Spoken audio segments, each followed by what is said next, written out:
మన తొడ భాగం కానీ కాలు భాగంలో కానీ రక్తనాళాలు ఉబ్బినట్టుంటాయి. ఇంకోటి లోపటి రక్తనాళాల్లో క్లాట్ కావడం, దీన్ని డీప్ వీన్ థ్రాంబోసిస్ అంటారు. ఏ విధంగా అయితే హార్ట్ పేషెంట్స్కి బైపాస్ ఆపరేషన్, అదేవిధంగా యాంజియోప్లాస్టీ స్టెంటింగ్ చేస్తారో అదేవిధంగా కాళ్ళ బ్లాక్స్ ఉన్నా కానీ చేతుల రక్తనాళాల్లో బ్లాక్స్ ఉన్నా కానీ లాంగ్ సెగ్మెంట్ బ్లాక్స్ ఉంటే బైపాస్ ఆపరేషన్ చేసుకుంటాము. ప్రతి పేషెంట్కి ట్రీట్మెంట్ చేసుకోవాల్సిన అవసరం లేదు.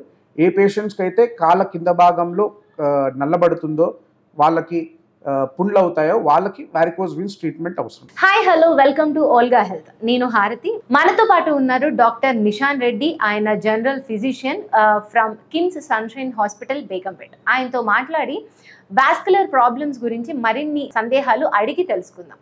నమస్తే సార్. నమస్తే అమ్మా.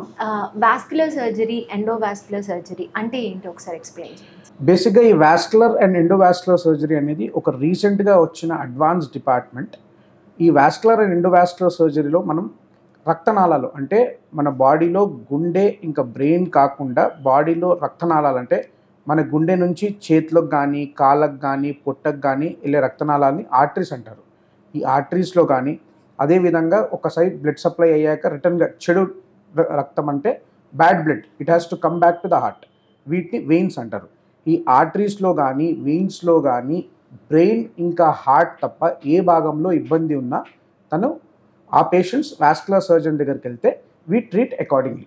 అంటే ఎలాంటి పేషెంట్స్ మిమ్మల్ని ట్రీట్మెంట్ కోసం అప్రోచ్ అవ్వాలి సార్? బేసిక్గా పేషెంట్స్కి రెండు రకాల ప్రాబ్లమ్స్ ఉంటాయి. ఒకటి ఆర్టీరియల్ ప్రాబ్లం, ఇంకోటి వీనస్ ప్రాబ్లం. ఈ ఆర్టీరియల్ ప్రాబ్లంలో పేషెంట్స్ ఎలా ఉంటారంటే రక్త సరఫరా తగ్గిపోవడం, అంటే ఇప్పుడు మనకి ఎలా విధంగా అయితే గుండెపోటు అంటాం, అంటే గుండెకి రక్త సరఫరా తగ్గినప్పుడు గుండెపోటు అంటామో, అదే బ్రెయిన్కి రక్త సరఫరా తగ్గినప్పుడు బ్రెయిన్ స్ట్రోక్ అంటామో, అదేవిధంగా మన కాళ్ళకు కానీ చేతులకు కానీ ఏ భాగంలో రక్తం తగ్గినప్పుడు దాన్ని అటాక్ అంటాం. అంటే కాళ్ళకి అయినప్పుడు లెగ్ అటాక్, హ్యాండ్కి అయినప్పుడు హ్యాండ్ అటాక్, పొట్టకి రక్త సప్లై తగ్గినప్పుడు ఇంటెస్టైన్ అటాక్ అంటాం. సో ఈ పేషెంట్స్ జనరల్గా రక్త సరఫరా తగ్గినప్పుడు కాళ్ళల్లో కానీ చేతుల్లో కానీ పుండ్లు ఫామ్ అవుతాయి. ఈ పుండ్లు ఫామ్ అయినప్పుడు పుండ్లు మానకుండా స్లోగా ప్రోగ్రెస్ అయ్యి కాలు తీసుకునే అవకాశం వస్తుంది. సో ఈ గ్యాంగ్రీన్ పేషెంట్స్ మన దగ్గరకు వస్తే మనం ఫస్ట్ ఎవాల్యుయేట్ చేసుకొని డాప్లర్ స్కాన్ చేసి సిటీ స్కాన్లో బ్లాక్ ఏ విధంగా ఉందో చూసుకొని ఆ బ్లాక్ని అక్యురేట్గా ట్రీట్ చేసుకుంటాం. కొన్ని బ్లాక్స్ చిన్నగా ఉంటే ఏ విధంగా అయితే హార్ట్ పేషెంట్స్కి బైపాస్ ఆపరేషన్, అదేవిధంగా యాంజియోప్లాస్టీ స్టెంటింగ్ చేస్తారో అదేవిధంగా కాళ్ళ బ్లాక్స్ ఉన్నా కానీ చేతుల రక్తనాళాల్లో బ్లాక్స్ ఉన్నా కానీ లాంగ్ సెగ్మెంట్ బ్లాక్స్ ఉంటే బైపాస్ ఆపరేషన్ చేసుకుంటాము. అదే షార్ట్ సెగ్మెంట్ బ్లాక్స్ ఉంటే యాంజియోప్లాస్టీ స్టెంట్ వేసుకొని రక్త సరఫరా ఇంప్రూవ్ చేసుకొని ఆ గ్యాంగ్రీన్ పార్ట్ని తీసుకొని ఊండ్ హీల్ అయ్యేలాగా చేసుకుంటాం.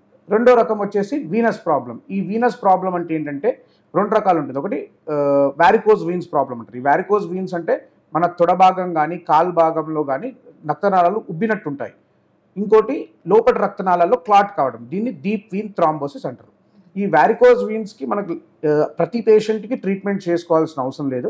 ఏ పేషెంట్స్కి అయితే కాళ్ళ కింద భాగంలో నల్లబడుతుందో, వాళ్ళకి పుండ్లు అవుతాయో వాళ్ళకి వారికోజ్ వీన్స్ ట్రీట్మెంట్ అవసరం. ఈ వారికోజ్ వీన్స్ ట్రీట్మెంట్ మనం బేసిక్గా లేజర్ థెరపీ చేస్తాము, రేడియో ఫ్రీక్వెన్సీ అబ్లేషన్ చేస్తాము, గ్లూ థెరపీ చేస్తాము. నెక్స్ట్ డీప్ వీన్ థ్రాంబోసిస్ అంటే రక్తనాళాల్లో క్లాట్ కావడం. ఈ రక్తనాళాలు క్లాట్ అయినప్పుడు జనరల్గా ఆ క్లాట్ స్లిప్ అయ్యి హార్ట్లో వెళ్ళే అవకాశం, లంగ్స్లో వెళ్ళే అవకాశం ఉంటుంది. సో ఈ క్లాట్ అనేది ఎంత ఎక్స్టెన్సివ్ ఉందో చూసుకొని, కాలు ఎంత ఉబ్బుగా ఉందో చూసుకొని దాని ప్రకారం ఐదర్ మెడిసిన్స్తో ట్రీట్ చేసుకుంటాం, లేకపోతే మెకానికల్ థ్రాంబెక్టమీ ఆర్ థ్రాంబోలైసిస్ అని రీసెంట్ అడ్వాన్స్ ట్రీట్మెంట్ వచ్చింది, దాని ప్రకారం మనం ట్రీట్ చేసుకుంటాం. Hi everyone, Nenu mi Vedika. Please subscribe to Volgo Health. Don't forget.